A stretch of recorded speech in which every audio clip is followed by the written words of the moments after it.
안녕하세요. 어제 뵙고 또 뵙습니다. 아침에도 뵙고 자꾸 보고 싶어도 그 신중현의 미인이라는 노래가 옛날에 있었는데 봐도 자꾸 보고 싶고 미인들이십니다.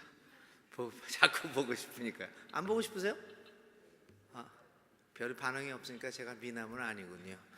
하긴 뭐 제가 평생을 살아가면서 미남이라는 소리는 한 번도 못 들어봤어요. 하다못해 제 처한테서도 얘기를 못 들었으니까요. 항상 듣는 얘기는 인상이 좋다. 인상이 좋다라는 말이 칭찬 같죠. 할 말이 없어서 하는 얘기입니다. 그래가지고 누가 이렇게 소개를 했대요. 이제 마지막 처제가 있었는데 자기 형부들이 여러 있는 거예요. 이제 여자 막내 딸이었어요. 사람들을 소개하는 거예요. 첫째 형부는 뭐하고 둘째 형부는 뭐하고 막 그러더니 막내 형부를 딱 가리키더니 잠시 이렇게 멈추더니요, 사람이 좋아요. 그렇게 소개를 했답니다. 그래서 마지막 형부가 굉장히 기분이 나빴다. 웃지를 않으니까 이게 참 썰렁해져 가지고. 네. 제가 강남에서 삼성동에서 현대교회라는 교회를 5년 가까이 심을 했는데요. 우리 교회 자랑이 크게 두 가지가 있었어요. 강단에서 어떤 외국인을 초대를 해서 강의를 하면, 그러니까 설교를 하면 통역이 필요 없는 교회였어요. 다 박사고 다 교수고 뭐 내노라 하는 사람들이어가지고 사실 통역이 필요 없을 정도로 해서 지적 수준이 되게 높았다. 한국에서 최고의 지적 수준을 자랑하던 교회였죠. 두 번째 자랑은 성가대였어요. 정말 잘했습니다. 15명이 했는데요. 야, 정말 기가 막힙니다. 그래서 저는 이게 우리 교회, 현대교회만 되게 찬양을 잘한다 이렇게 생각했는데, 제가 이틀째 들으면서 정말 고개를 절레절레 흔들어요. 야, 너 이렇게 잘할까? 찬양대 하는데도 여기 가운데에 서 계신 분, 제가 입모양만 봤어요. 저분 입을 얼마나 잘 벌리고 찬양을, 목소리가 너무 부러워요. 저 목소리를 가지고 제가 설교를 하면 내용과는 상관없이 사람들이 전부 다 그냥 반할 텐데요. 목소리 정말 너무 멋있습니다. 정말 성가대 찬양대들 너무나 잘하셔가지고, 정 목사님이 중창단 하지 않아요? 안 했어요? 너무 잘하십니다. 정말 다시 한번 우리 찬양하시는 분들한테, 아까 박수가 좀 약하신 것 같은데 너무 잘하셨습니다. 너무 감사합니다. 기독교의 특징이, 오늘 조금 제가 하여튼 빨리 좀 끝내려고 그러는데 참 이게 어떻게 하면 좋을지 모르겠습니다. 하여튼 빨리 끝나도록 하겠습니다. 우리 기독교의 특징이 여러 가지로 말씀드릴 수 있지만, 기독교는 성경의 종교입니다. 책의 종교입니다. 그러니까 우리 신앙이 어디에다 바탕을 두고 있느냐면요, 성경에다가 바탕을 두고 있습니다. 성경 안에서 이루어지는 일들, 그러니까 이 성경 밖에서 이루어지는 일들은 그리 관심을 쏟지 않는 종교가 기독교입니다. 많은 사람들이 영혼이 어떻고 뭐 여러 가지 질문들을 많이 가지고 있어요. 그런데 그런 질문들이 성경 밖에서 성경이 별로 언급을 하지 않고 있는 상황이라면 사실 우리 그렇게 신경 쓰지 않아도 됩니다. 성경 안에 있는 진리만 연구한다고 하더라도 우리 시간이 모자라는 판인데, 이것도 제대로 모르면서 바깥의 것들을 다뤄볼 관심거리가 되지를 않습니다. 기독교는 성경 안에 자리 잡고 있는 것입니다. 그래서 거의 모든 이단들이 어디서 발생이 되냐면 이 성경과 관련해서 발생이 되죠. 첫 번째 이단은 어떤 이단입니까? 성경 밖에서 있는 이야기들을 진리라고 선포하는 겁니다. 그러니까 주로 그런 것들은 어디와 관계된 거냐면 집적 계시와 관계되어 있습니다. 우리는 계시의 종교지만 집적 계시보다도 성경을 통한 계시를 받는 종교입니다. 그래서 나는 오늘 아침에 하나님으로부터 이런 음성을 들었으니 이것이 진리다. 음성을 들었으면 감동은 될 수 있습니다. 그것이 오늘 나가서 거린한테 $100를 적선하라, 그런 계시를 들었다. 그건 진리라기보다는 나의 마음의 감동으로서 나를 그냥 내 생활을, 내 삶에 선한 일을 하도록 하는 감동입니다. 진리는 아닙니다, 여러분. 그래서 성경 밖에서 직접 계시를 받는 이단들이 한 종류가 있죠. 그 종류들이 요즘 나타나고 있는 신사도 운동이라든지 신은사 운동들의 문제가 바로 그러한 직접 계시와 관련이 있다는 것을 우리들이 기억을 해야 돼요. 그래서 여러분, 내가 오늘 아침에 직접 계시를 얻다 베니 힌이라는 사람 얘기 들어보셨는지 모르겠어요. Good morning, Holy Spirit. 안녕하십니까 성령님. 뭐 이런 이야기들 보세요. 아침에 일어나니까 성령님이 딱 나한테 베니야 잘 잤니? 성령님 저 일어났습니다. 성령님이 베니야 오늘은 너는 지금 이 문을 나가면 오른쪽으로 세 발을 걷어라. 정문을 나가서 45도 각도로 보면은 버거킹이 있을 것이다. 버거킹에 가서 오늘은 아침은 1메뉴를 시켜라. $5짜리 것이다. 그렇게 지시를 한다는 거죠. 그러니까 버거킹에 가면은 어떤 아가씨가 너를 어텐션 할 텐데 그 아이에게 뭐를 그렇게 말을 해라. 베니힌들의 사상들은 다 그렇습니다. 그런 것들의 사상을 이어받은 사람들이 소위 신사도 운동하는 사람들, 이제 그런 것들이 이제 직접 계시와 관련된 이단들이 상당히 많습니다. 한국에도 직접 계시를 받는 이런 사람들이 꽤 있죠. 그런 부류가 여러분은 충격을 받으시겠지만은 관두겠습니다. 두 번째, 나중에 개인적으로 말씀드리겠습니다. 두 번째 이단과 관련되는 것은 성경 해석과 관련된 겁니다. 자기의 해석을 절대화시켜서 그것을 진리라고 선포하는 이단들이 많죠. 뭐 구원파라든지 이런 구원파들 같은 경우에는 직접 계시와는 큰 관련이 없을지라고 할지라도 성경 해석을 자의적으로 자구적으로 해서 발생하는 이단입니다. 성경 해석은 자기의 감동, 성령의 감동에 의해서 나의 실존에 이렇게 감동이 일어나는 성경 해석이 있지만 무엇보다도 그 성경 해석이 2000년 역사 속에 나타났던 기독교와의 역사와 관련이 있어야 합니다. 그러니까 2000년 동안의 기독교에서 있었던 해석사의 검증을 받아야 된다는 거죠. 역사적 검증 속에서 해석들이 이루어져야 하는데 그렇지 않고 나의 자의적인 해석을 절대화시키는 그러한 이단들이 우리가 알고 있는 뭐 구원파라든지 뭐 만민교회라든지 이런 것들입니다. 이 자의적인 해석을 하는 이단파는 구별하기가 참 힘듭니다. 왜냐하면 성경을 얘기하고 있기 때문이죠. 성경 구절들을 인용하고 있기 때문이죠. 우리 애들에게 아주 좋게 들리기 때문에 구별하기가 너무 힘듭니다. 그래서 이 기독교와 성경은 굉장히 깊은 관계를 맺어서 우리의 믿음이 성경 안에서 이루어져야 돼요. 그래서 성경을 좀 더 깊이 있게 심각하게 진지하게 연구할 필요가 있다는 거죠. 그래서 여러분들이 하고 있는 이 신앙 사경회라는 것이, 사경이 뭡니까? 사자가 조사할다, 이렇게 파헤친다 얘기죠. 그러니까 조사한다, 인스펙션 한다, 인베스티게이션 한다, 이런 뜻입니다. 살파해, 조사,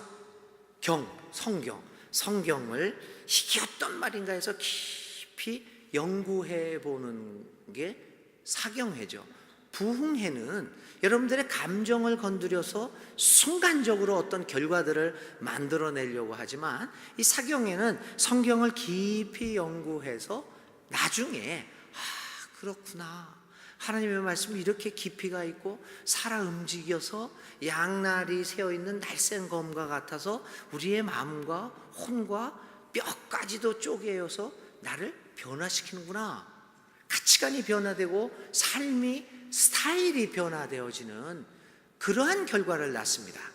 그러나 잘못할 경우에 부흥회 같은 거는 이제 보통 이제 감성을 건드리기 때문에 그 순간은 굉장히 좋죠. 그렇죠. 여러분 이문세 공연 가보셨어요?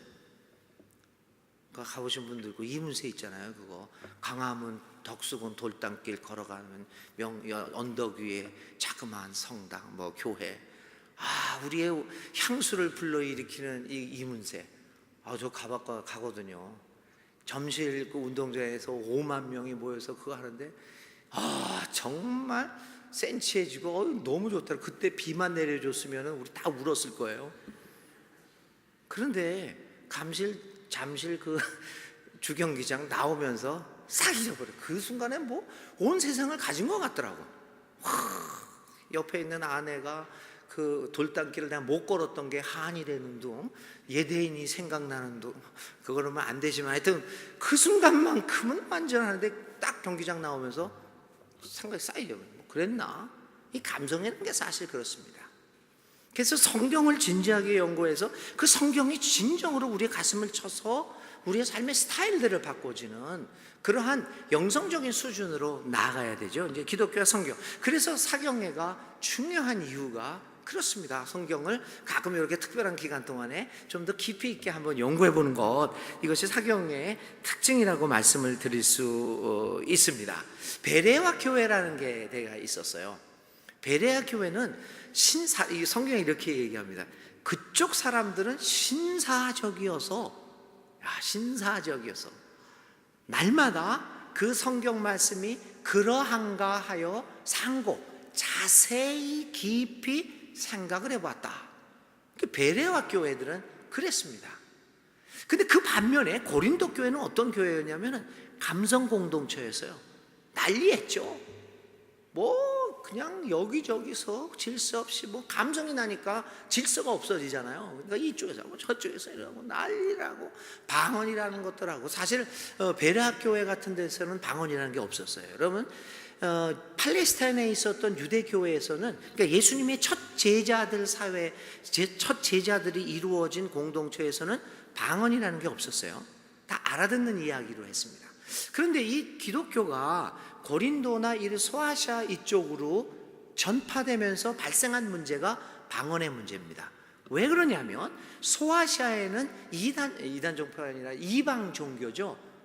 파간 릴리전이라고요. 이방 종교들이 있었어요. 이방 종교의 특징이 뭐냐면 말씀의 종교가 아니라 감성의 종교거든요. 그래서 뭐 이상한 소리 내고 자빠지고 쓰러지고 뭐 거품 물고 이런 현상들을 중심으로 하는 게 이방 종교였습니다. 기독교가 거기 전파되면서 교회에 나오는 사람이 어떤 사람이었냐면 이방 종교의 종교 전통을 가진 사람들이 이 교회에 참석하게 됐어요. 그래서 그 이방 종교의 전승을 그대로 가지고 교회로 오다 보니까 교회에서도 마찬가지로 그런 현상들이 난 거죠. 고린도 교회의 특징이 그랬습니다. 감성 공동체로서. 그러니까 사도 바울이 보니까 이건 아닌 거죠. 이게 기독교가 아니었던 거죠. 예수님이 가르쳤던 것. 그렇지만 여러분 생각해 보세요. 지금 방언을 다 하세요. 방언하는 것은 우리 예수님이 가르쳤던 게 아닙니다라고 얘기하면 전부 다 교회 떠날 거 아니에요. 그러니까 사도 바울은 굉장히 프라그마틱한 사람 중에 하나였어요. 굉장히 실용주의적이었죠. 이렇게 하면 안 되겠다. 근데 이게 질서로 이거는 아니다. 그렇다고 해서 해왔던 것들을 완전히 부정하면 사람들이 다 떨어져 나가고. 그러니까 이제 사도 바울이 그 문화적인 환경 속에서 어떻게 얘기를 하냐면요. 해도 좋습니다. 뭐 저도 합니다. 뭐 이러고요. 저도 합니다. 했는지 안 했는지 모르겠지만 하여튼 저도 합니다. 이렇게 동질을 시키면서 뭐라고 얘기하냐면 그런데 말이에요. 만마디 못 알아듣는 방언보다 한마디 알아듣는 예언, 그러니까 제가 하는 말처럼 이런 것들이 좋습니다. 그러니까 사람들이 아멘 한 거죠. 근데 여러분 한번 자세히 생각해 보세요. 만마디 하는 것보다 한마디 하는 게 더 낫다라는 말은 무슨 말입니까? 그 사람들이 순진해가지고 그걸 해라는 말로 얘기 들은 거죠. 근데 가만히 그 말 뜻을 살펴보면 뭐입니까? 한마디 할 동안 만마디의 가치가 있으니까 사실 이거 뭐 그렇게 필요 없다는 얘기 아니에요. 뒤집어 읽어보면 말의 뜻, 그러니까 우리가 너무 순진해요. 사람들이 말을 하면 그 말의 뜻이 뭔지를 보지 못하고 만마디 방언보다 그 방언을 얘기했지 않느냐. 사실은 사도 바울은 그게 그렇게 마땅치가 않았던 겁니다. 만마디 방언보다 한마디 말을 하라. 그게 무엇입니까? 이제 사도 바울 같은 경우에도 베레아 교회나 베레아 교회는 사도 바울하고 사실 상관은 없었지만요. 고린도 교회를 이렇게 보면서 그러한 감성 공동체인 것을 보면서 다독거리면서 하나님의 길로 이렇게 나갔던 말씀의 종교로 다시 들어서게 만드는 그런 역할들을 하게 되었던 거죠. 여러분, 하나님의 말씀의 중심에 깊은 관계가 없이 그렇게 자의적인 해석이라든지 혹은 역사와 관계없는 자의적인 해석이라든지 또 성경을 떠난 직접적인 계시의 종교들은 그건 참 위험성이 있습니다. 그러므로 이 기독교 신앙에 있어서 다시 한번 성경에 뿌리를 내리는 것, 그래서 성경의 의미가 과연 오늘 우리에게 주는 삶의 의미가 무엇인가를 깊이 생각하는 것이 굉장히 중요합니다. 여러분, 하나님의 말씀은 살아있는 말씀입니다. 살아있는 말씀인데 어떻게 그 뜻이 한 가지로 고정되겠습니까? 시대에 따라서, 사람에 따라서, 문화에 따라서 그 의미가 살아 움직이게 되는 것이지요. 제가 대학에서 강의를 하는데요, 같은 과목을 이제 목사는 설교를 해야 되기 때문에 똑같은 교인들에 해야 되기 때문에 이거 힘듭니다. 같은 거를 하면요, 그 기억 잘하는 교인들이 많아요. 딱 했다가 목사님, 정 목사님, 이거는 2008년 부임하고 3개월째 되던 둘째 주일날 하셨던 이야기인데 거의 같습니다. 이거 자기가 본인 했던 사람은 잊어버렸는데 앉아있는 분고 다 기억을 하고 있는 거예요. 그래서 어떤 분들은 그러죠. 왜 예화만 달리하면 다른 것을 알아들을 수 있다 그러는데, 하여튼 굉장히 힘든 거죠. 그래서 가장 고마운 교인들은 잘 잊어버리는 교인들. 똑같은 걸 했는데도 목사님 너무 새로워요. 속으로 이거 했던 건데. 하여튼 잊어버리는 교인들이. 목사는 굉장히 힘듭니다. 거기서 저는 6년을 넘겨본 적이 없기 때문에 날마다 새롭습니다. 교회 가면요 10년 넘겨보세요. 이제 근데 이 교수라는 건 어떤 거냐면 같은 과목을 가르쳐요. 같은 과목을. 근데 다른 학생을 가르칩니다. 그런데요, 제가 살아있는 교수라면요, 똑같은 과목을 똑같이 가르친다고 해도 학생이 달라지면요, 이 강의 내용이 달라지더라고요. 제 경험은 그렇습니다. 그리고 시대가 바뀌었으니까 10년 전에 조직신학 강의했던 것과 10년 후에 제가 강의했던 것이, 제 3세계 신학을 제가 많이 강의를 했는데요, 10년 전에 했던 거하고 요번에 장신대에서 강의했던 건 다릅니다. 사람이 달라졌고 그동안의 상황이 달라졌기 때문에. 왜 그렇습니까? 제가 녹음기가 아니기 때문에, 제가 살아있는 사람이기 때문에. 하물며 살아있는 사람의 이야기도 문화와 시대와 상황에서 따라 달라지는데, 만군의 여호와 하나님의 말씀이 살아있는데 어떻게 맨날 똑같아질 수 있겠습니까? 여러 가지 다양한 의미를 가지고 있는 것이 하나님의 말씀입니다. 그래서 여러분들 내가 여태까지 배워왔던 거와 다르다 그러면 아멘 하십시오. 하나님의 말씀이 이제 나한테 비로소 살아있는 말씀으로 들리는구나. 하나님이 나에게 살아있다는 걸 보여주시구나. 아멘으로 가면 귀 기울여 보십시오. 우리는 익숙한 것에만 좋아합니다. 근데 익숙한 것에만, 이미 아는 것만 익숙하게 되면요, 절대 배워지지 않습니다. 배움이라는 거는 누가 그랬어요? 망치로 하는 거라고. 망치로, 그 연필로 하는 게 아니라 망치로 깨트려야 되거든요. 내가 가진 것들을 깨트리면 그때서야 새로운 것들이 들어오고 내가 발전하게 되는 것이죠. 여러분, 그래서 성경을 좀 더 깊이 새롭게 연구하는 그러한 움직임들이 우리 교회 내에서 이루어질 때 이단에 흔들리는 사람들이 없어지게 됩니다. 근데 이거 갖고 저거 갖고 그러니까 배움이 없으니까 그렇게 되는 것 아니겠습니까? 그래서 그런 의미에서 이 신앙 부흥회라는 것보다는 이 신앙 사경회라고 하는 것들이 얼마나 우리에게 도움이 되는가, 잠깐 사경에 대한 선전을 했습니다. 어저께 제가 에덴 동산에 대해서 4가지 원리를 이야기했습니다. 우리가 낯선 땅에서 노래를 부를 수 있는 4가지 원리 여러분 다 기억 못하시죠? 감사합니다. 성령의 바람, 그래 멈춤의 원리, 그 다음에 서로 이름을 불러주는 소중한 관계로 우리의 인간관계가 변하는 것, 그리고 어우러짐. 다름이 고통스럽기는 하지만 다름이 우리로 하여금 더욱더 풍요로운 삶을 만들어간다. 이 네 가지 원리를 이야기를 했고, 오늘 새벽에는 사마리아 여인의 삶을 통해서 우리의 편견이 얼마나 한 사람을 죽일 수 있느냐, 그 이야기를 했어요. 새벽에 참석하지 못하신 분들은 이해를 못하실 거예요. 근데 설명을 안 하겠습니다. 아쉬움을 간직하고 하셔야지 다음에는 안 빠지게 되지 않을까 해서 합니다. 하여튼 그 사마리아 여인은 이 우리가 가진 편견이 얼마나 무섭고 성경 해석을 엉뚱하게 만들어가고 있는가 하는 이해를 들었습니다.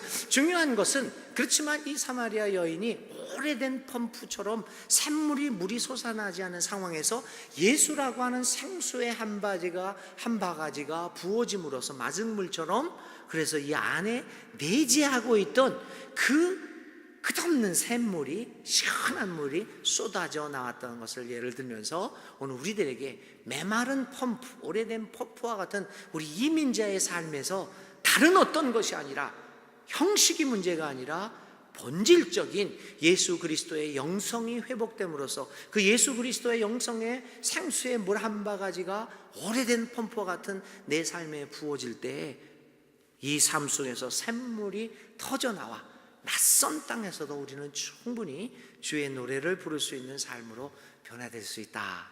자, 이렇게 해서 요약을 하고요. 자, 오늘은요, 무화과 나무를 마르게 한 사건을 통해서 어떻게 하면 우리가 이 낯선 땅에서 좀 더 풍요로운 삶을 살아갈 수 있을까라고 하는 면을 살펴보려고 합니다. 오늘 이 사건은 간단합니다. 예수님께서 길을 가시다가 배가 고프셨어요. 그래서 마침 무화과 나무가 있게 가까이 가서 잎이 무성해서 열매를 따러 가려고 했더니 열매가 없어요. 배고픈 사람 건드리면 안 되죠. 배고픈 사람한테 먹을 걸 줘야 되는데 먹을 게 없으니까 화가 나셨어요. 먹을 것도 못 주는 거 그냥 저주를 해서 말라 죽어버려라, 죽여버렸습니다. 그 나무를 저주를 하신 사건입니다. 어떻게 보면 그리 별다른 의미를 찾을 수 없는 사건이기도 하죠. 그런데 성서 기자는 이것을 기록하면서 두 가지 재미있는 관찰을 하고 있습니다. 여기에 우리가 관심을 갖고 있는 거예요. 첫째는요, 잎이 무성하였다. 두 번째는 열매를 맺을 때가 아니었다. 사실 열매를 따먹으려다가 없으니까 화가 나서 저주를 했다. 아주 평범한 거죠. 여러분도 그러고 나도 다 그렇습니다. 뭐 별 이상한 게 없습니다. 그런데 저자는 거기에 말라 죽은 사건에 관심을 두고 있는 것이 아니라 잎이 무성했다는 것과 열매를 맺을 때가 아니었다는 말을 하고 있는 겁니다. 거기에 관점을 이야기하고 있습니다. 오늘의 이적을 이해하기 위해서 우리는 본 이적이 마가복음에 어떻게 기록되어 있는가, 그걸 어려운 말은 아니지만요, 우리 신학에서는 그거를 편집적 위치라고 그래요. 신학자들은 이런 말들을 만들어가면서 밥벌이 하는 거죠. 그러니까 이해해 주세요. 그래야지 저도 밥벌이를 하고 좀 살아가지 않습니까? 그러니까 이해해 주시고, 왜 저런 그런 말을 쓰나 그렇게 하지만, 편집적 위치, 어디다가 여기에다가 기록을 두냐.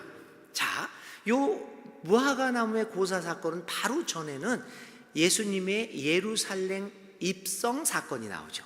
예루살렘 성으로 입성하는 사건, 그리고 두 번째로 나타난 사건이 이 무화과 나무의 고사 사건입니다.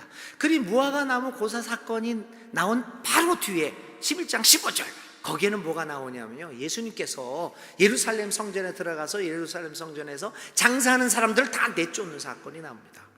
그러니까 이 무화과 나무가 말라 죽는 사건은, 자, 그걸 읽는 사람들은 예루살렘 입성, 그 다음에 무화과 나무, 그 다음에 성전 청소, 딱 그 당시에 이 사람들은 이거를 읽거나 그 사건을 경험했던 사람은 이 무화과 나무 사건을 어디다 연결을 했을까요?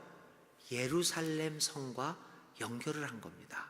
무화과 나무가 말라져 버리는 것을 보고 나중에 후일 독자들은 예루살렘 성의 멸망을 상징적으로 보여준 사건이었구나. 이렇게 이해를 한 거죠. 우리 여러분들 가운데서도 문학을 공부한 사람은 제가 하는 말을 금방 이해할 겁니다. 문학을 어떻게 해석하고 이렇게 하고, 사람들 다 이해한 거죠. 무화과 나무 말라 죽어버리는 것, 예루살렘 성이 말라 죽어버리는 사건과 다 연관을 하고 있는 것이죠. 자, 당시의 사람들은 바로 이렇게 무화과 나무 고사 사건을 보면서 예루살렘 성전의 멸망 사건과 연결을 하고, 독자들의 머릿속에서는 파괴된 예루살렘 성전과 말라버린 무화과 나무가 이렇게 겹쳐서 보였을 것입니다.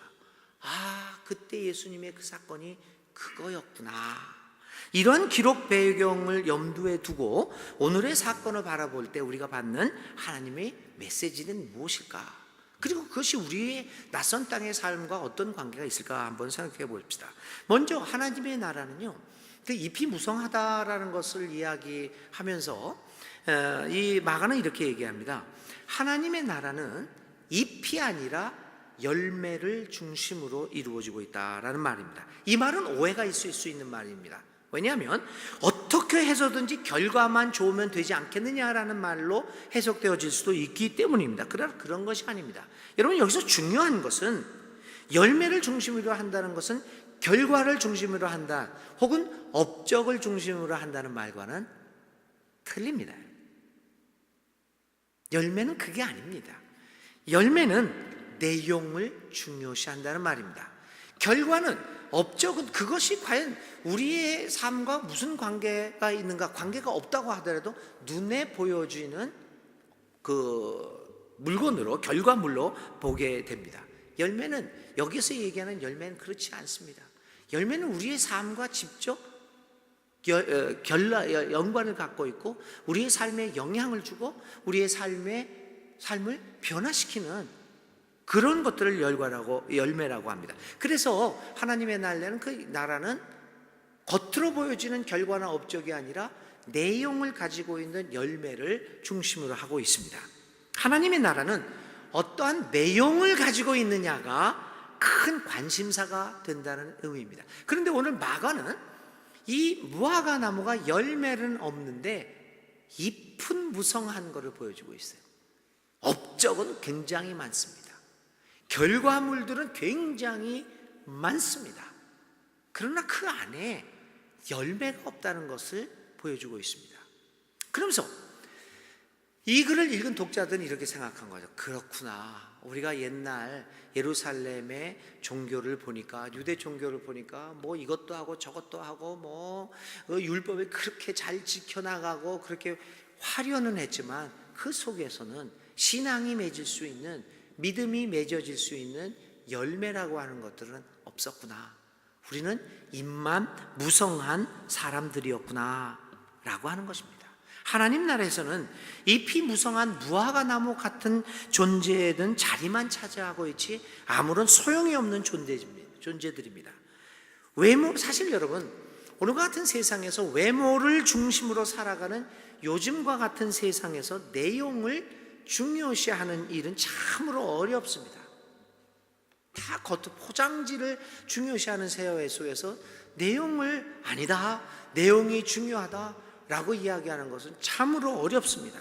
여러분, 잎이 무성한 데에 대한 유혹을 물리칠 사람이 드뭅니다. 그래서 하나님의 나라를 향하는 길은 좁은 길입니다. 잎의 무성함보다는 열매의 풍성함을 찾는 우리들이 되어야 할 텐데 우리들은 그렇지 않습니다. 겉으로 드러나는 잎의 풍성한 것들만 우리는 박수를 치고 그 사람들만 추앙하게 됩니다. 그런데 여러분들이 믿고 따라가는 우리의 예수님, 그분은 겉으로 봐서는 실패한 초라한 인생을 사셨습니다. 타이젠이라고 하는 사람은 예수님을 표현할 때 이렇게 얘기합니다. 그는 먼지나는 갈릴리 촌구석을 샌들 하나 신으시고 걸으셨다. 너무 멋있죠. 독일의 학자인데요, 종교사회학자인데요. 먼지나는 갈릴리 촌구석을 샌들 하나 신으시고, 우리나라 말로 하면 먼지 나는 시골 갈릴리 총구석을 쓰리빠 신고 다니신 예수님, 이렇게 표현한 겁니다. 얼마나 초라합니까? 좋은 구두 신고 저처럼 이렇게 깨끗한 양복을 입고 이게 나타나야지. 쓰리빠 신고 슬리퍼 하나 신고 그 먼지 나는 총구석을 그거 질질 끌고 다니신 예수님, 사람들의 눈에 화려하게 보이는 아무런 업적도 남기지 않으셨습니다. 그분은 책 하나 남기지 않았고 자식 하나 남기지 않고 집 한 채 가지지 못한 분이셨습니다. 잎은 하나도 없었습니다. 그래서 사람들은 그를 멸시하고 그를 웃기게 보았던 것이죠. 그러나 그분은 열매가 풍성한 삶을 사셨습니다. 그래서 사실은 그분의 화려했던 모습이 아니라 오늘 우리가 살아가는 것은 그분이 남긴 그 열매로 오늘 우리가 사는 것이 아니겠습니까? 오늘 무화과나무의 고사는 잎이 무성함이 아니라 열매의 중요성을 얘기합니다. 오늘 우리도 잎의 무성함보다는 열매를 많이 남겨서 우리가 남긴 열매로 우리의 후손들이 믿음의 생활, 자신의 그리스도의 사람으로서의 생활을 잘할 수 있도록 해야 하지 않겠습니까? 재산을 많이 남기시려고 그러지 마세요. 다 우리나라 옛말에도요, 다 지가 태어나면 지 벌이할 거 다 먹고 갖고 나온다고 그래요. 저도 사실 생각해 보면 지금 가끔 가다가 우리 아들이 나한테 얘기하면요, 내가 아빠가 옛날에 살아왔던 얘기를 하면, 우와, 아빠가 어떻게 그렇게 성공했어? 우리 큰 작은 아들이 늘 그래요. 어떻게 그렇게 정말 못 살고, 야, 저 별거 다 했어요. 행상도 저 파라과에서 이제 해봤고요. 또 그리고 좀 더 잘 살아보기 위해서 미국 오려고 별짓 다 한 사람입니다. 여러분들도 그 중에서 그런 분들이 있을지 모르겠는데요. 저 별짓 다 했어요. 이렇게 한국 나가다가 경유하면서 흑인 이렇게 경비원이 있는 걸 뿌리치고 이렇게 몰래 싹 도망가려는 시도도 몇 번씩 했고요. 비자 돈 주고 받아서 미국 와서 살려고 그거 하다가 다 사기당했고, 원양어선 그 마이애미에 그 도착하는 거 있거든요. 거기에 취직을 해가지고 선원수첩 발급해가지고 마이애미에서 튀려고도 했다가 그것도 안 되고, 저 티후아나 쪽으로 미국 가서 잡혀서 고생하고요. 별거 다 했어요. 자, 그런데 그렇게 했는데도 오늘날 보면 어떻게 이렇게 잘 살아왔는지, 부모한테 물려받은 거 하나도 없는데 이만하면 잘 살아왔죠. 아틀란타까지 미국이 그렇게 오려고 그랬는데 못 왔는데, 그렇게 별짓을 다 했는데 못 왔는데 아틀란타까지 와가지고 비전 교회에서 이것도 하고 성공했죠. 나 받은 건 없습니다. 자, 하나님이 나한테 먹을 거 주셔가지고 이렇게 살아간 거죠. 너무 그거 걱정하지 마세요. 자식들 지껏 또 지대로 하는 거죠. 중요한 것은, 우리가 남겨줄 것은 그런 잎이 풍성한 것이 아니라 열매. 우리 아빠, 우리 부모들은 이렇게 살았지. 우리 작은 아들이, 큰 아들은 모르겠는데 작은 아들은 목사가 될 가능성이 참 많았어요. 근데 전혀 지금 관계가 없어요. 그러면서 나를 위로하듯이 말하는 게 그래요. 그런데 아빠, 제가 만에 하나 목사가 된다면 아빠 같은 목사가 되겠습니다. 위로하는 말이지만 정말 아빠와 같이 살지 않겠습니다. 참 불행한 얘기죠. 그러니까 예수님이 잎은 하나도 없으셨지만 그분의 열매 때문에 우리가 사는 것처럼, 우리 부모들도 비록 여러분 남겨줄 거 별로 없다고 난 못했다 그러지 마십시오. 믿음의 열매, 정말 정직한 삶의 열매, 정의로운 삶의 열매를 내가 맺을 수 있었다면 그걸로 여러분들의 자식들이 먹고 삽니다. 김재준 목사님이라고 있는데요, 그분이 지은 찬송가 시 중에 찬송가 582장에 이런 시가 있습니다. 옥토에 뿌리는 기포, 하늘로 줄기가 솟을 때 가지잎 억만을 헤어 그 열매 만민이 산다. 가지잎이 억만을 헤었지만 그게 소용이 있는 것이 아니라 뭐냐면 그 열매로 만민이 산다. 이렇게 노래하셨습니다. 주님이 주신 열매로 오늘 만민이 살아가는 것 아니겠습니까? 열매 맺는 생활은 하나님 나라의 삶입니다. 여러분, 오늘 우리가 상처받은 인생으로서 이민자로서 살아가고, 어떻게 보면 내가 20년 30년 했는데 그게 내가 해놓은 게 요것뿐인가? 라는 자괴감에 빠질 수도 있습니다. 잎이 무성하지 않는 삶이 나의 삶이었음을 생각하면서 가슴 치며 눈물 흘리는 밤도 있을 것입니다. 저녁 늦게 일을 마치고 들어가는 차 속에서 피곤한 몸 이끌고 들어갈 때 괜히 내가 뭐하고 사는 거지? 해놓은 것도 없는데 이건 뭐 했지? 뭐 남들처럼 뭐 이것도 없는데 이건 뭐 했지? 내가 해놓은 게 뭔가? 잎이 없음을 슬퍼하고 가슴 치는 분들도 있을지 모릅니다. 그러나 여러분, 오늘 나의 삶에 잎이 무성하지 않다고 해서 가슴 칠 이유 없습니다. 정말 내가 주님 안에서 열매 맺는 생활을 했다면 그 열매로 여러분의 자손이 먹고 살 것입니다. 열매 맺음이 중요합니다. 그럼에도 불구하고 이 사건에서 우리는 이상한 점을 발견하게 됩니다. 왜냐하면 무엇보다도 예수님께서 무화과 나무를 저주하는 이유가 석연치 않았다는 것입니다. 성서는 무화과의 열매가 열리는 계절이 아니라고 기록하고 있습니다. 따라서 이 기록에 의하여 무화과 나무에 열매가 없다는 것은 당연합니다. 그럼에도 불구하고 나무를 저주하신 예수님의 처사에 대하여 우리는 고개를 의문을 제기하지 않을 수 없습니다. 도대체 예수님은 무슨 의도로 열매 맺는 계절이 아닌 무화과 나무에게 무자비한 저주를 퍼부었던 것일까요? 여기 바로 오늘의 사건이 독자들에게 전해주고자 하는 메시지의 핵심이 있습니다. 약간은 과장된 듯해 보이는 예수님의 행동에서 우리는 한 예언자가 강력한 힘으로 전하고자 하는 메시지를 발견하는 것입니다. 그것이 무엇입니까? 오늘의 사건은 아까도 얘기한 것처럼 예루살렘 성 입성, 예루살렘과 성과 연관해서 해석을 해야 된다고 그러죠. 오늘의 사건을 해야 됩니다. 이제 예수님은 죽음의 길로 향하고 있습니다. 곧 십자가에서 형을 받고 처참하게 죽어가야 합니다. 모든 일들이 긴박하게 진행되고 있습니다. 예루살렘 성 입성 후부터의 성서 기록은 정말 긴박감이 넘치는 기록입니다.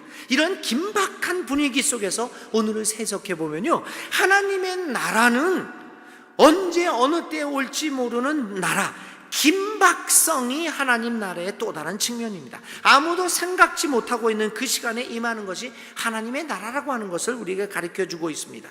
열매를 맺을 때가 아니라고 해서 열매를 안 맺어도 되는 그런 한가한 때가 아님을 예수님은 강력하게 이야기하고 있습니다. 하나님 나라는 사실은 여러분 때가 없습니다. 우리 때와는 달리 다른 우리가 알지 못하는 하나님의 때에 주님께서 오셔서 열매를 찾을 때 때가 아니다라고 하는 핑계를 댈 수 없다는 것을 금박하게 얘기합니다. 우리는 늘 때를 기다립니다. 저나 여러분, 한국교회의 특징은 뭐냐면요, 때를 기다립니다. 늘 때를 기리며 훈련만 합니다. 운동선수가 여러분들이 좋아하는 유현진 있잖아요. 유현진이 보통 5일, 6일 이렇게 훈련을 하고 이제 볼을 던지지 않습니까? 1년 내내 훈련만 하고 경기에 나서지 않는 선수는 필요 없어요. 그렇죠? 훈련 어느 정도 기간을 했으면 경기에 나가야 합니다. 뛰어야 합니다. 그런데 우리 한국 교인들은 대부분이 훈련에는 정말 왜 이렇게 훈련이 많은지, 뭐 독수리 훈련, 양날개 훈련, 무슨 훈련, 엄청나게 디모데 훈련, 제자 훈련, 무슨 훈련들이 이렇게 많어요. 늘 우리는 훈련만 하고자 하는 사람들입니다. 그래서 늘 예수님이 와서 뭐냐면 내 때가 아닙니다. 아직 내 때가 아니라고 변명하면서 열매를 맺지 못하고 있는 우리들의 삶의 모습을 보게 됩니다. 때가 아니다 라고 하는 그 무화과 나무의 변명은 당시의 유대 사회를 대변해주고 있는 말이었습니다. 그들은 얘기합니다. 아직은 때가 아니다. 아직은 하나님의 나라를 뭐 내가 해야 될 때가 아니다, 철이 아니다 라는 변명의 소리를 합니다.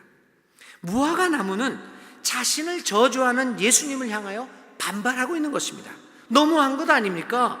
과실을 맺는 시기도 아닌데 여기서 열매를 찾는 것이 말이나 됩니까? 라고 하면서 오히려 예수님에게 책임을 전가하는 듯한 모습을 보이고 있습니다. 그러나 예수님은 철이 아니다, 때가 아니다라는 무화과 나무의 변명에 일고의 재고도 없이 그를 저주하게 됩니다.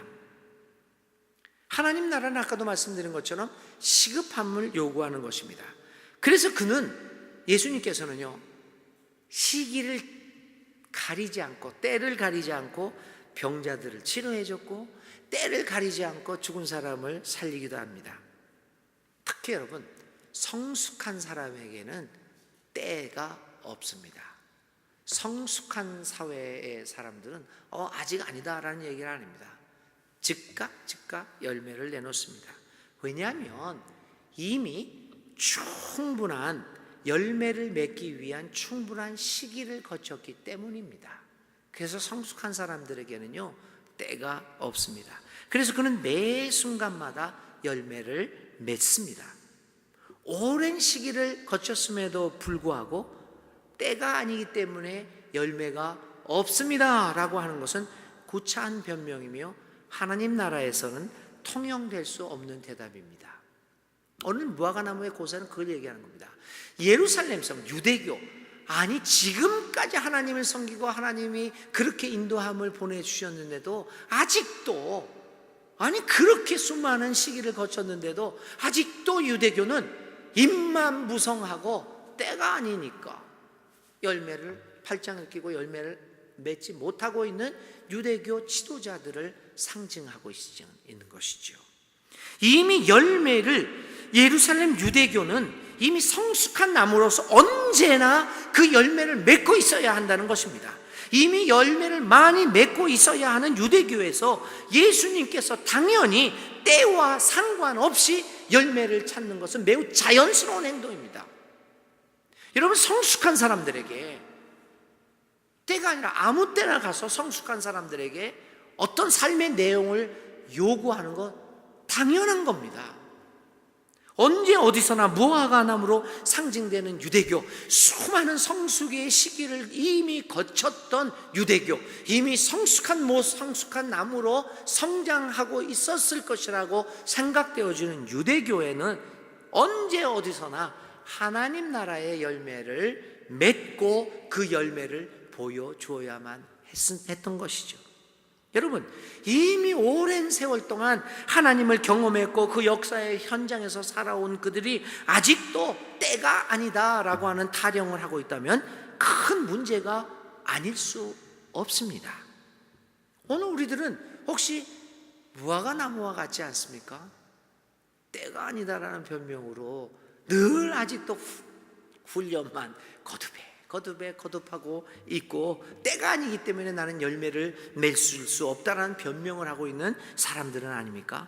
오늘도 예수님의 이적 사건은 당시에 때 타령을 하면서 아직도 열매를 맺지 못하고 생명력을 잃어버린 종교와 종교인들에 대한 매우 무서운 경고가 아닐 수 없습니다. 열매를 맺지 못하고 늘 때가 아니다 라고 하는 변명만, 그 타령만 하고 있으면 그 종교는 파멸되어 버리고 고사되어질 것을 우리는 기억해야 합니다. 오늘 우리도 어떠합니까? 우리도 늘 때 타령만 하고 있는 것은 아닐까요? 수십 년을 교회 다니면서도 믿어왔는데도 아직도 나의 세계에서 벗어나지 못하고 그저 나만 하나님을 복을 받으면 된다고 생각하고 있는 것은 아닐까요? 아직도 그저 전만 달라고 외치는 우리들의 모습은 아닐까요? 여러분들 신앙 연수가 각각 얼마가 되십니까? 오래된 분도 계시고 그렇지 않은 분도 계실 것입니다. 그런데 희한하고 신비스러운 것은요, 한국 교인들은 대다수가 신앙 연조와 상관없이 거의 같은 모습의 신앙 수준을 가지고 있다는 것입니다.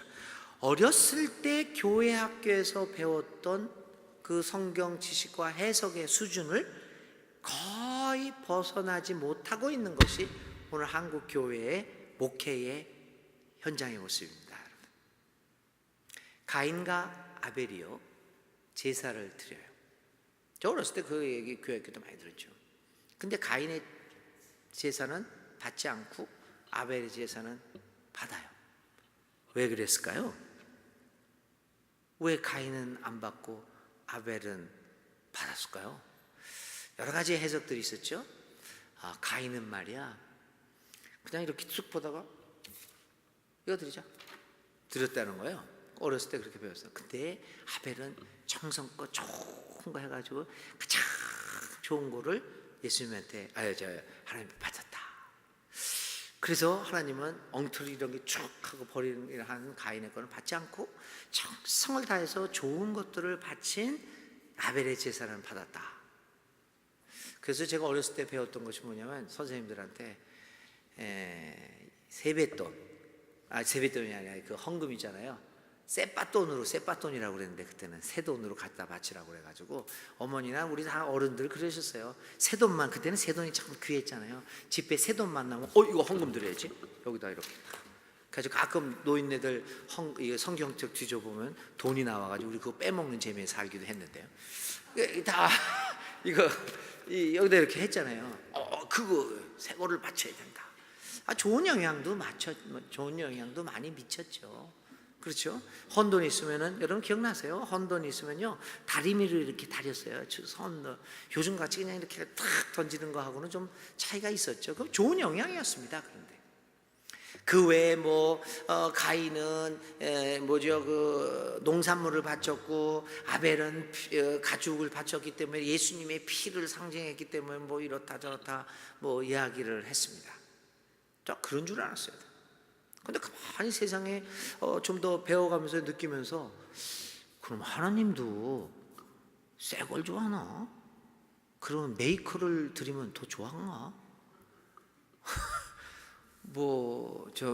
시계도 선물할 때도 까띠엘 같은 거 하면 더 좋아하시겠나? 세이코보다는 까띠엘이 낫죠. 그런 거 좋아하시나? 그러면은 선물할 때도 페라가모 같은 거 해드려야 되겠네. 이런 반발이 생기는 거죠. 과연 하나님은 좋은 것을 바라시는 하나님일까? 그런 하나님이 있을 수가 없는데. 근데 이런 의문들을 가지면서 저는 이제 신학 공부를 시작을 했어요. 여러분들은 어떤지 모르겠어요. 아이들한테 그렇게 가르칩니다. 자, 아이들한테 가르칠 때 크리스마스 날 이럽니다. 우리가 애들 기를 때, 양말 크리스마스 날에 가까이 다가오면 이런 얘기하면, 너 말 잘 들어야 돼. 너무 어른들의 말을 잘 들어서 세월호 학생들이 죽기는 했지만, 이 말을 잘 들어야 돼. 그렇지 않으면 산타크로스 할아버지가 너 선물 안 갖고 와. 그 양말을 걸어놔요. 그러면 애들이 발버릇하면서 그러면, 아니야 말 들을게. 울면 안 돼, 산타 할아버지는 우는 아이는 선물을 안 주신대. 이 노래만 하면 애들이 딱. 요즘도 여러분 젊은 부부들 그렇게 가르치나요? 애들한테? 요즘 애들은 벌써 이게 해가지고 벌써 2살 되면 엄마가 가져올 거 딱 알아요. 근데 하여튼 옛날에는 울면 안 돼 이 노래만 부르면 울던 애들은 딱 그쳤단 말입니다. 그게 사실은 아이들한테 맞는 교육이었어요. 그렇죠? 그런데 아이들이 여러분 크면, 아직도 대학 청년이 됐어요. 애가 땡깡을 부려 엄마 앞에. 그럼 엄마가 울면 안 돼. 대학생 아들한테. 그럼 두 가지 반응이 나올 거야. 아이가 뭐냐면, 엄마 미쳤나?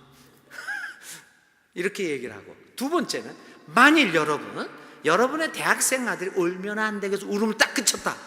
엄마 안 돼 24일 날 나 선물 받아야 돼. 그렇다면은 어떻게 됩니까? 여러분이 속이 터지죠. 얘가 왜 이래? 속 터지는 거죠.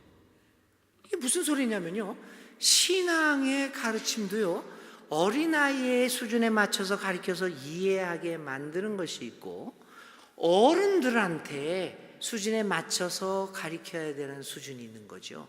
같은 진리라도. 가인과 아벨의 제사의 해석도 마찬가지죠. 어린아이들한테는 그렇게 가르치죠. 그래야지 알아들으니까. 그리고 하나님 앞에 하요. 근데 어른이 되면서도 너 좋은 거 바쳐야 돼. 너 그렇게 하면 안 돼. 그런 뜻만 가르치고 그거에서만 고개를 끄덕인다고 한다면 사실 하나님이 볼 때, 부모로서 하나님이 볼 때 속 터지겠죠. 너 아직도 잘하지 않고 있냐? 이 저는 이제 가끔 이제 이런 생각을 해봅니다. 한국신학대학에서 커리큘럼을 좀 새로 조정해야 되지 않을까. 이제 신학대학원을 가면은 이제 보통 뭘 가르치냐면 뭐 성경신학, 조직신학, 역사신학, 선교신학 뭐 이런 과목을 가르칩니다. 그런데 저는 한국교회 목회 현장을 보면서 이런 거 가르치지 말고 오히려 유아교육과 관련된 교육 과목을 강화시키면 좋겠다. 왜냐하면 다 어린애같이 그러시니까. 신앙의 교훈들을 우리의 수준에 맞게 자라났으면 거기에 맞춰서 이렇게 가르쳐야 되는데 다들 유아 같고 참 이상하죠. 사람들이 회사 밖에서는 뭐 사장님이요, 뭐 전문 경영인이요, 또 뭐 교수도 하고 그러는데 교회에만 오면 유아와 같아진다는 것입니다. 그래서 투청 부리고 그리고 그 성경 지식들을 그대로만 그 옛날 유아 때 배웠던 그것만 주장을 하죠. 수십 년을 교회 다녔는데도 우리는 그저 젖만 먹이는, 젖만 달라고 하고 있습니다. 박철 목사님이라는 분이 목회합니다라고 하는 다음과 같은 시를 썼어요. 시의 일부를 소개해 드릴게요. 예수를 수십 년 믿어도 어떤 사람은 그 속이 밴댕이 속만도 못하다. 만날 칭얼거리며 제가 한 얘기가 아니라 그분이 한 얘기예요. 그러니까 욕을 하시려면 그분한테 하세요. 그 단어를 썼다고. 만날 칭얼거리며 젖달라고 떼쓰는 사람이 있을 것이다. 이미 젖을 줄 때가 지났다 싶으면 과감히 젖을 떼라. 밥 짓는 목사가 되라. 잡곡밥이 좋단다. 그걸 꼭꼭 씹어먹는 훈련을 시켜라. 안 그러면 만날 젖이나 주고 애나 돌보는 유모 신세 면치 못할 것이다. 우리 목사가 선생이 돼서 유모 신세가 되지 못하는 거죠. 수십 년을 믿었는데도 여러분 아직 목사가 먹여주는, 그리고 목사한테 젖만 달라고 먹기를 부리고 바라고 그저 나의 어리광이나 받아주고 나의 어깨나 두들겨주며 잘했다 힘내라 라는 소리만 듣기를 원하면서 하나님의 나라의 열매를 자신의 삶의 구체적인 현장에서 맺어 나가지 못하고 있다면 오늘의 무화과 나무의 고사 사건을 통하여 들려주시는 하나님의 강력한 경고의 목소리에 귀를 기울여야 합니다. 낯선 땅에서 살아갈 때요, 이 낯선 땅에서 주의 노래를 부르면서 당당하게 살아가기 위해서는 성숙한 삶의 모습을 보여야 돼요. 젖만 달라는 어린아이의 모습 가지고는 이 땅에서 살면서 칭얼거리기에 바쁩니다. 저희 청년 우리 아이들이 남미에서 살아가면서 아직 어리기 때문에요, 나이가 어리기 때문에 맨날 칭얼거립니다. 이 사람들은 왜 일을 이따위를 하느냐고 막 화를 내기도 해요. 저도 젊었을 때 많이 그랬죠. 근데 좀 더 성숙해지면서 보면서 또 다른 측면으로 보니까요, 늦게 일하고 일 잘 못하는 거 참 좋습니다요. 얼마나 게으르다고 우리는 표현하는데 하여튼 일을 늦게 해요. 근데 참 좋아요. 이 사람들은 어떻게 얘기를 하냐면요, 우리는 내일이라는 단어를 어떻게 사용합니까? 오늘 일을 내일로 미루지 말라. 이 남미 사람들은 어떻게 얘기하냐면은 내일이라는 말을 다른 뜻으로 사용해요. 오늘 못하면 걱정 마라. 내일이 있다.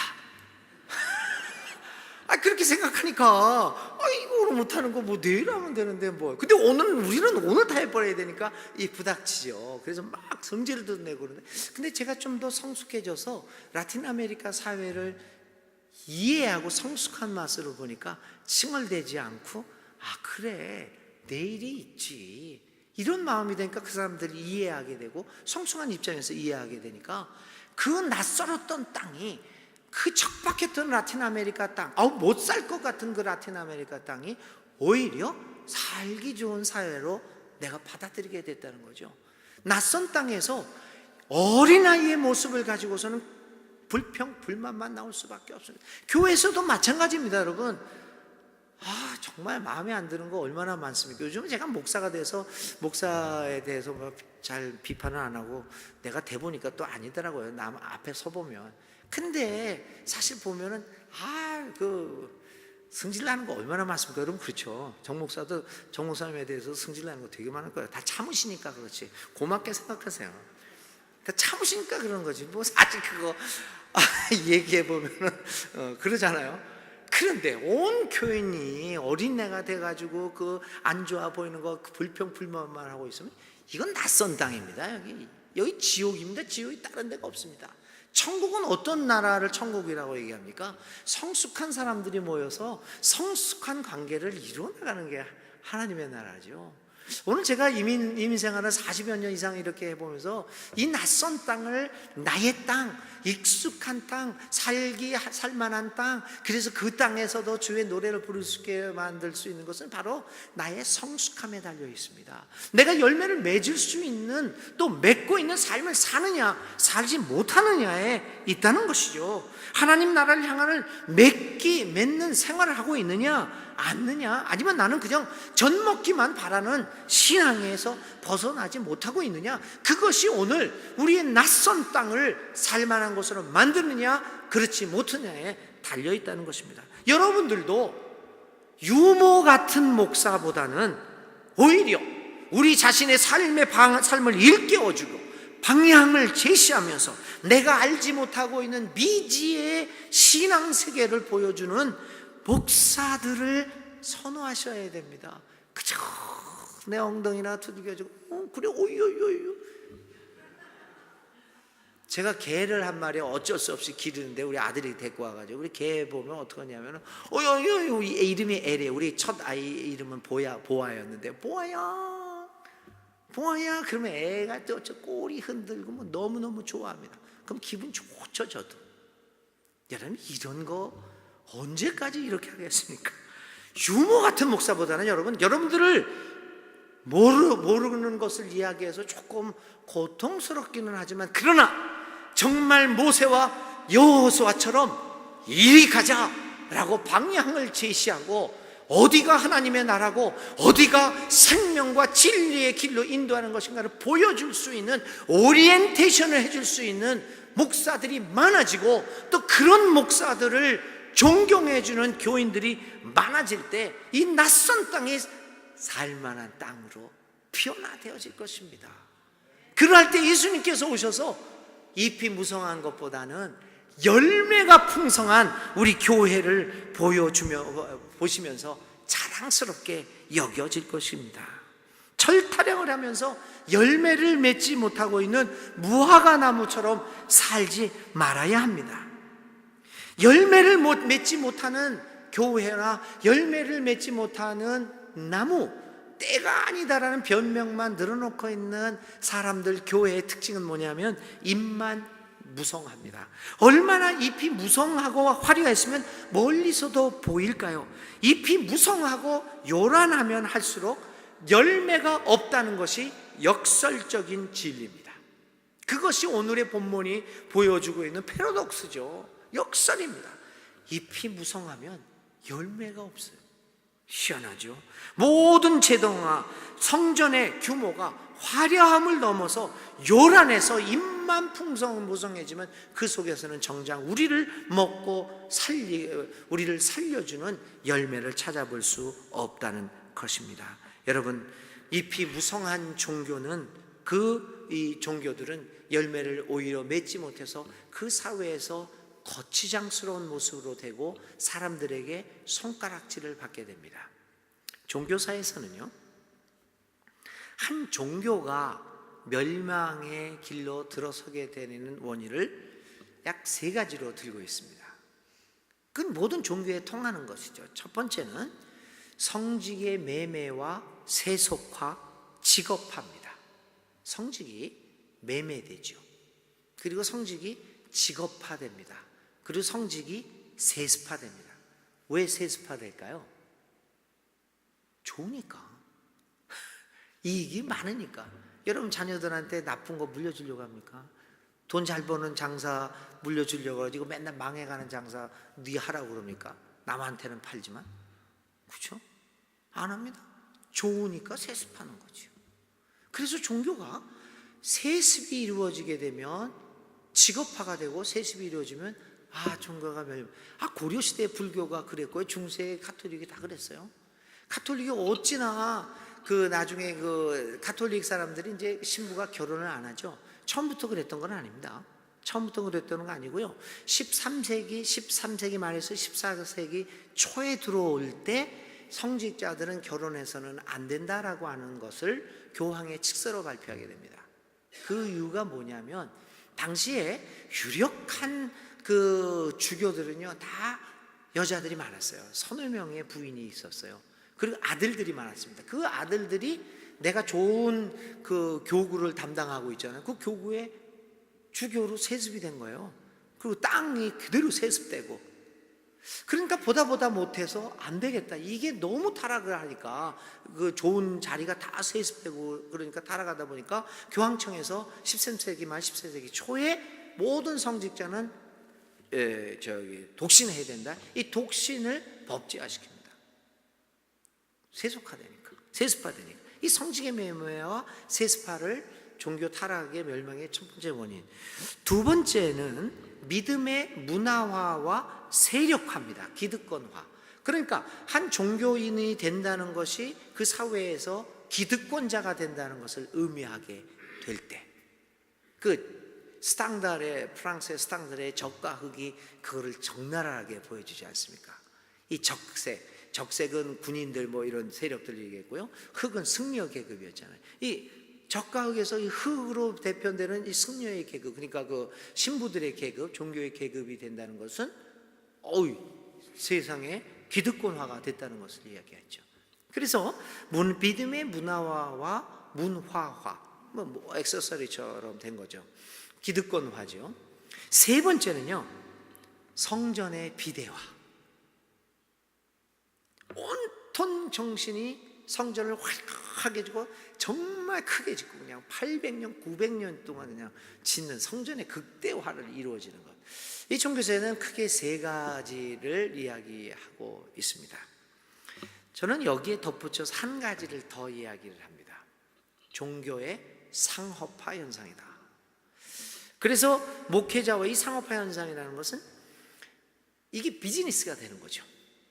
비즈니스가 돼서 목회자와 교인들의 관계가, 저는 그걸 이제 제 강연이나 논문을 할 때 만들어낸 말인데요. CC relationship이다.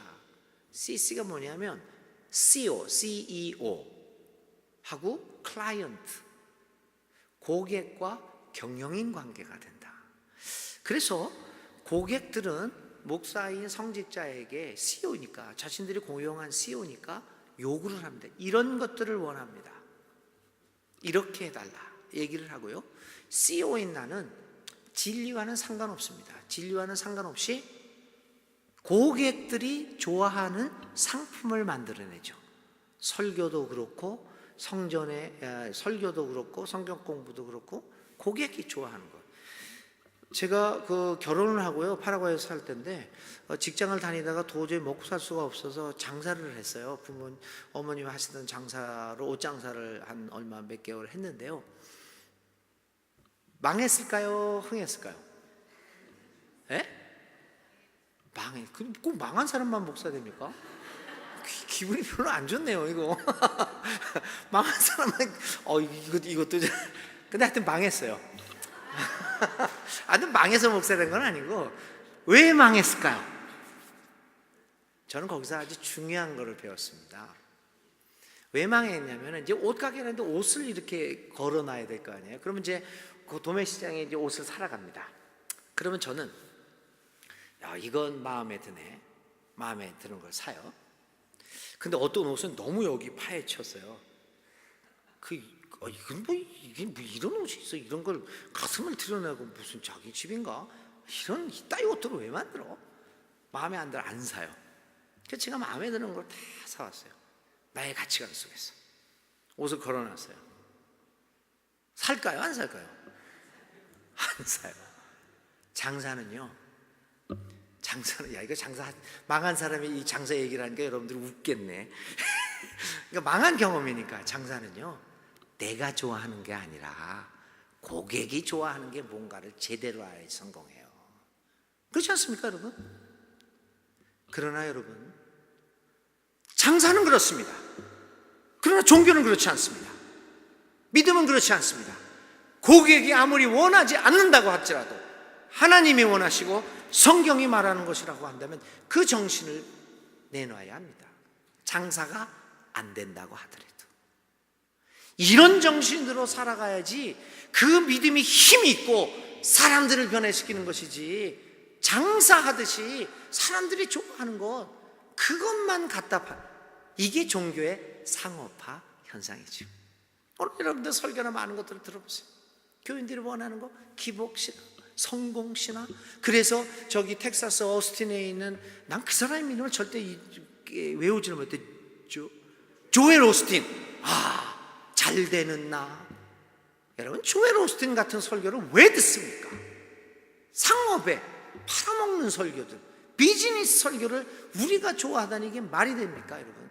하나님이 원하시는 것이 무엇인지를 봐야죠. 내가 원하는 것을 자꾸만 찾으면 어떡하겠습니까? 종교는 장사하는 것은 아닙니다. 그래서 이제 종교가 상업화가 될 때, 그 종교는 멸망의 길을 들어선다. 자, 이러한 성직의 매매와 직업화, 믿음의 문화화와 기득권화, 성전 제도의 성전의 비례와 종교의 상업화들은 뭡니까? 바로 모든 것들이 잎만 무성한 무화과 나무를 표현하는 것입니다. 이렇게 되면 열매를 맺지 못합니다. 사랑하는 여러분, 교회적으로도 그리고 개인적인 우리의 신앙생활에서도 내가 잎만 무성한 것은 아닌가를 돌아보아야 합니다. 모든 종교적 의무를 다하면서도 정작 하나님 나라의 열매, 갈라디아서 5장 22절에 있는 9가지 하나님 나라의 중요한 열매를 맺지 못하고 있다면 우리는 잎만 무성한 나무이며 언젠가는 고사되어질 수 있는 위험에 처해 있다는 사실을 우리는 직시할 수 있어야 하는 것입니다. 열매를 맺으면 이 낯선 땅에서 우리는 진정 행복한 삶을 살아갈 수 있을 것입니다. 교회 여러분, 오늘이 아무리 삶이 척박하고 힘들지라고 할지라도 잎만 무성한 것을 바라보지 말고 나의 삶에서 어떻게 하면 하나님의 나라의 열매를 맺어갈 수 있는가에 관심을 갖고 살아가면 장사가 안 다더라도 여러분들 주의 노래를 부를 수 있을 것입니다. 요즘 참 경기가 어렵잖아요. 특별히 자영업자 하시는 분들은 한국에서도 뭐 자영업자들 얼마나 힘듭니까?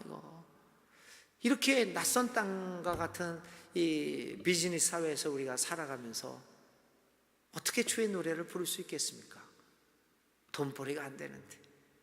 그렇지만 비록 잎사귀가 별로 없고 외양간에 소가 별로 없고 나의 밭에서 소출이 없다라고 할지라도 나의 삶에 정말 주의 나라의 풍성한 열매가 맺어질 수 있다면 우리는 비록 오양간에 소가 없다고 하더라도, 소출이 없다고 하더라도 즐거운 노래 부를 수 있지 않겠습니까?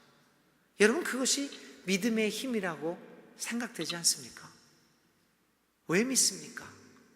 바로 척박한 땅에서도 모든 삶의 조건을 넘어서서 주의 노래를 부를 수 있게 하는 것이 놀라운 신앙의 신비스러운 힘이기 때문에 우리가 신앙을 갖고 살아가고 있는 것입니다.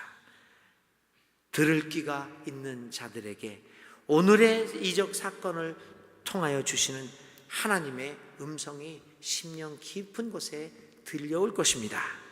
이제 더 이상 전만 달라는 의존적인 신앙에서 벗어나서 스스로 하나님과 성숙한 관계를 형성하면서 각자의 삶의 현장에서 하나님 나라의 열매를 맺는 신앙인으로 자라나시기 바랍니다.